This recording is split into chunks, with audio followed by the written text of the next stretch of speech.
This is a new Depin device that rewards you for providing air traffic data. The project has investments from the UK government and also has worked with the UK Civil Aviation Authority. Now, there are only 200 devices online at the moment, so that means that we are super early with this project. Now, I covered projects like GeoDNet on this channel when it was super early, and users who joined when I talked about it made over $17,000 in rewards. And a similar project to this, Wingbits, is going to be having a TGE very soon, and that's expected to reward its early users quite handsomely. This plug and play device is having a limited drop on the 5th of December with only one wholesaler selling it. And if you use my link in the description, you'll actually get 5 months worth of mining rewards for free. So make sure you stay till the end of the video, as alongside breaking down the project and an unboxing of the device, I'll be doing a detailed positive and negative to help you decide whether this is something you should be investing in. In this video, I'll go over what 4D Sky is and what it's trying to achieve. I'll then go over the difference between 4D Sky and Wingbits, which is another project doing a similar thing. I'll talk through the device earnings and how it works, including how you can lock onto that bonus and what you need to watch out for. I'll then show you how you can purchase to make sure that you get there in time. I'll do a device unboxing, a setup tutorial, and then I'll finish with a detailed red flags and positives for this project. I'll have timestamps on the screen. Right, let's jump straight into this video. Right, let's jump into the 4D Sky website so we can learn more about this project and what it's trying to achieve. Now, 4D Sky is building the world's first decentralized edge native flight tracking network. Now, I'll talk about the edge native part and what that means a little bit later on. But this is not the first decentralized flight tracking network. If you followed my channel before, you'll know that there's a Depin called Wingbits, which is collecting flight tracking data, and it's doing it in a decentralized way. And if you're unsure about the difference between 4D Sky and Wingbits, well, make sure you stick around in this video because I will explain that in detail. But here's a hint. It kind of comes down to the type of data that's being collected and the regulatory framework upon which 4D Sky is operating. And I'll hopefully help answer the question as to whether you should go with one or the other, or in my opinion, stick with both. If you're not familiar with how air traffic control data works, well, you've probably used websites like Flight Radar or Flight Tracking before. These are websites that allow you to track live flights in real time. And this is important for so many industries. It's worth billions of dollars. Think about insurance industries that are relying on what time flights are arriving, whether they're running late. Well, the insurance industry needs to know that so they know whether they are going to pay out. You've got the airline industries knowing about connecting flights and how that impacts how they run. You've got the rescue services. If an airplane goes down over the ocean or in a random location, you kind of want to be able to track the exact last known location of that aeroplane. Now, there is an issue with that type of data.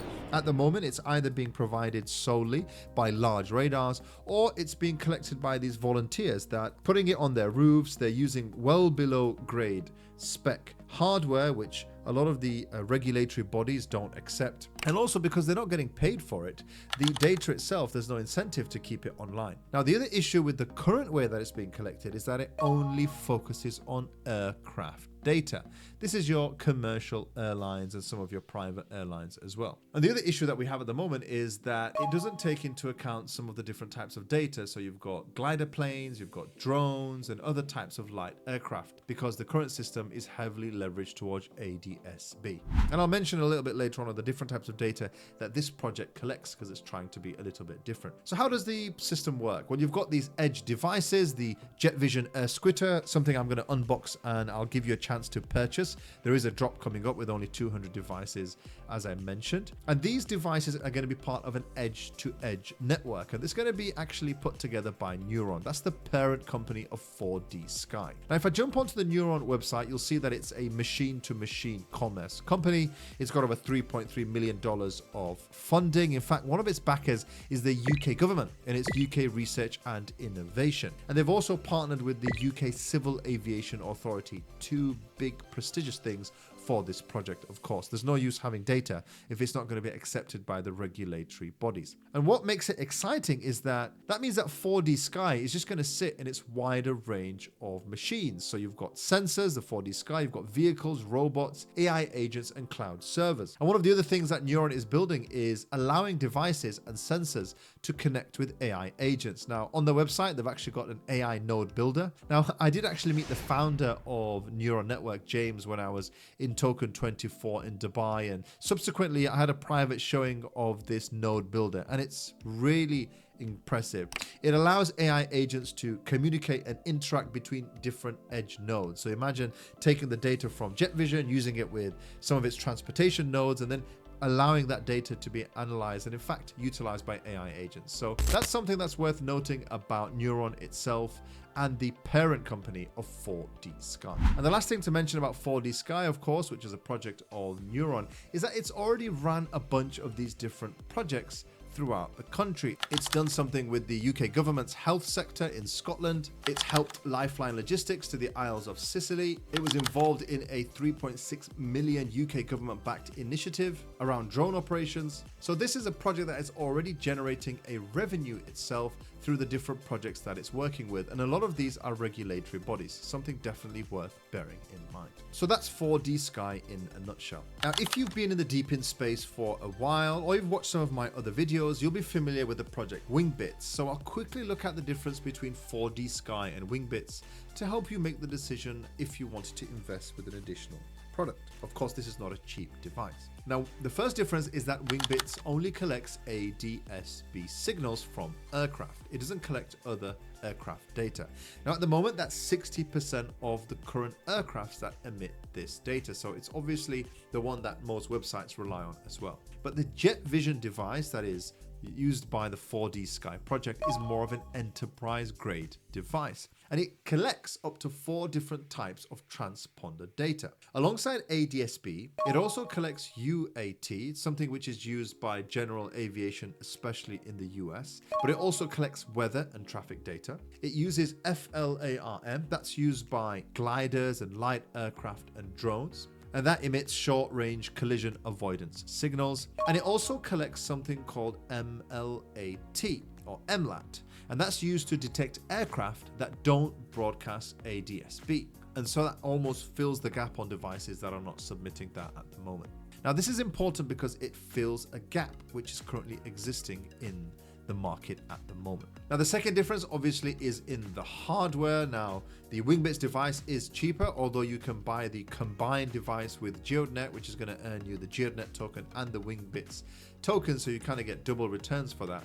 And that device is almost the same price as this device as well. Of course, the Jetvision is a professional aviation hardware. It's not a custom built device by the team at 4D Sky, and so what you're getting is what the industry standard accepts. It's what airports are using at the moment, and so you've got essentially the highest grade device for this type of product in this type of space. Now, the third difference that you're going to get is the stage in which we are at both projects. Now, Wingbits is very close to TGE, which means that most of the people that got involved have been earning their tokens much earlier. And so if you get involved in Wingbits now, statistically, you're going to get a much lower payout than if you did right at the beginning of the project. And that's where 4D Sky differs from Wingbits. I mean, there's only around 200 devices online at the moment, and so you're super early. And so there is a probability that you'll earn more potentially through this project, especially if the token launches in the way that they want it to do so.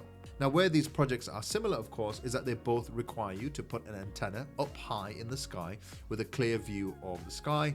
And so if you do have a Wingbits device on, for example, a pole, well, you could just attach these antennas too, and that would probably be an easier use of space. But hopefully that gives you an idea of the different types of data that's being collected here alongside the differences with the Wingbits project. Right, so let's quickly talk about the potential rewards for this project. How do you earn with 4D Sky? So once you've got set up, and of course I'll show you how to buy your device and I'll quickly talk you through how to set it up, you're going to be rewarded based on the high quality data that you provide to the network, and that's going to come in the form of points. Those points are going to convert to the token once the token goes live.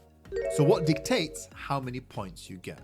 Well, it's going to rely on a number of factors. The reliability of your device, how long your device has been installed, so the earlier you're up, the better. Your real airspace coverage, so you want to make sure you're not surrounded by trees and you want to cover as much as you can. You've got location quality, so the closer you are to high air traffic areas like airports is going to give you additional rewards, and a stable, reliable internet connection. So there's a very handy diagram here on the Helium Deploy website. So let's talk through that in detail here. Phase 1 is the initial period of the first 1 to 2 months.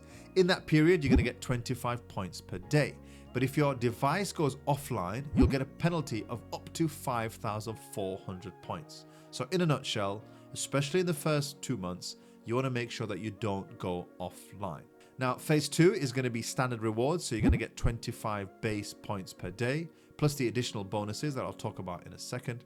And then after that, it's going to go on with the regular rewards. Now, what are these additional rewards? You're going to get up to 50% if you're anywhere near an airport, and you're going to get up to 20% bonus if you have good sky visibility. Now, one of the cool things about purchasing through Helium Deploy is that you're going to get a bonus of 3,850 points, which is equivalent to 5 months of mining. Now, this is only available for this upcoming batch of 200 devices, which goes live on Friday, the 5th of December, sometime around when I drop this video. So you want to make sure that you get hold of that so you can get the highest rewards and potentially ROI. But do make sure of that penalty so that you don't go offline and lose those bonus points that you could have got yourself. Of course, you want to make sure that number 1, you've got a clear line of sight, and number 2, that there's no device within 2 kilometers of you. And the way you do that is super easy. You can just go on the map, which I'll link in the description, choose where you live, and just see that there's no device next to you. Right, so how do you purchase this device? Well, you can click on the link in the description. Hopefully there are some remaining and you're watching this before the sale goes live, because in batch 1, 200 devices were sold almost immediately. Well, first of all, you've got the worldwide regional antenna that's going to come with it anyway. And then secondly, you want to choose the different attachment that you want to put on. Now, depending on whether you're based in the EU, USA, or if you're in Canada, Central and South America, that's going to dictate which additional antenna you're going to buy. Click the add-ons that you want to add and then click add to cart. Now, Helium Deploy allows you to pay using credit card, it allows you to pay using crypto, and there should be a discount code. Now, they did say that it might not be available for some of the sale items, but you can always try the code passive crypto. I'll have it linked in the description anyway if it gives you a $50 discount. If it doesn't, it means that they didn't allow it for any of the sale items. But that's simply how you're going to purchase your device, and they've made it really easy on choosing which additional device that you want to buy. Right, so we'll do a quick unboxing. Now, the device came to me in a box like this. It was quite securely packaged. So let's take everything out of that box and we'll review it in detail. Right, so obviously in the package, you've got the AirSquitter Jetvision. You then got the 2 antennas. So you've got the ADSB antenna, the regular 1090 megahertz one. And then you've also got the additional antenna depending on where you're located. I'm in Europe, so it's going to be the 868 megahertz one. You've got the 2 cables that are going to be connected from your antenna to go outside. These are obviously waterproof cables. And then you've got the power adapter that comes with the different adapters depending on where you are. The clamps, which are going to attach to your poles. Now, poles do not come with this. And then it comes with an Ethernet cable, which is super handy as well. Now, the device itself is actually quite durable. I did say that this is an industry standard device. It comes with the Wi-Fi antenna as well. And so in the next part, when I do a quick setup tutorial, you'll see how all these pieces come together. Right, as I do with all of my projects, let me go through a quick positive and negative and my thoughts on the 4D Sky project. I'll start with the positives and I'll finish with the potential negatives. So let's start with the positives. Well, the first positive, in my opinion, is that it attracts more data than some of the existing projects like Wingbits, and so it's targeting a different area. It's collecting additional data points, which airports clearly are going to want. And that's something which is definitely worth taking into account, because although Wingbits I still believe is a super fantastic project, I think there's a lot more opportunity in that area. Now, the second positive is that it's built on the Neuron network. So that gives it an additional edge. It's an edge native architecture, allowing these devices to talk to each other. And the integration of AI agents, and also the fact that it's just one of the many projects under its belt, and the funding and investment it's got from the UK government, I think gives this project a green light. I mean, the fact that it's not just focusing on this space, but it's using the data in this space and corroborating it with some of the other data is what really makes it exciting. Well, the third green flag is the device itself. This is not something that was made in someone's back garden or built on a Raspberry Pi. It's professional grade hardware. This equipment is already used in aviation communities, and so that's something which is super worth noting. This data is going to be valuable to airports and the industry. And the last green flag that I can say about this project is that we are accumulating quite a lot of points. I mean, just getting the bonus of 3,850 points. I mean, I remember projects like Demo where I got a huge amount of tokens, and that resulted in a huge payout once the token went live. And so the fact that they're already giving you tokens to this day is a green flag in my opinion. And in fact, on the website, as I mentioned, people have been receiving payments in HBAR as well, and that's an existing token. And so this project is paying out, although we don't see the fiat value right now. So what are the red flags for this project? Well, the first one is that despite my research, I couldn't find any public evidence of authorization from the UK Civil Aviation Authority. Although they mentioned that they've worked with the Civil Aviation Authority, I couldn't find that they were authorized for safety, critical, or regulated use. And that's super important because it's all good and well working with the UK government and their regulatory bodies. Unless it's publicly available, that might not be worth anything. Now, the second red flag is that the token model is not quite public yet. How do points convert to tokens? What's the tokenomics? How much is the project team having? How much have they put aside as emissions for the community? None of that is public at the moment. And it's a potential red flag because we don't know what that is. Of course, I'll update you if I get any more information about that yet. I think one of the other red flags is the penalty for going offline in the first 2 months. Now, remember, in a lot of these projects, sometimes there's an issue with your internet connectivity, you're hosting them at home. I think penalizing over 5,000 points, nearly 6, 7, 8 months worth of being online, if you're offline for a day, is a little bit of a red flag. I know why they've done it, they're stopping spoofing in the network, but I think that's something which you need to take into account. I guess you need to make sure that nobody unplugs your internet when you're not quite prepared. And the last red flag, of course, with all of the projects that I review, is that we don't know how the market is going to adopt this data. Do they have the ability to sell this data and monetize it? Do they have a good buy and burn back model? These things are really important for the longevity of any Depin project. But that's it for my video. Hope you found it interesting. Of course, if you like this type of stuff, do subscribe to the channel and you might want to watch this video here.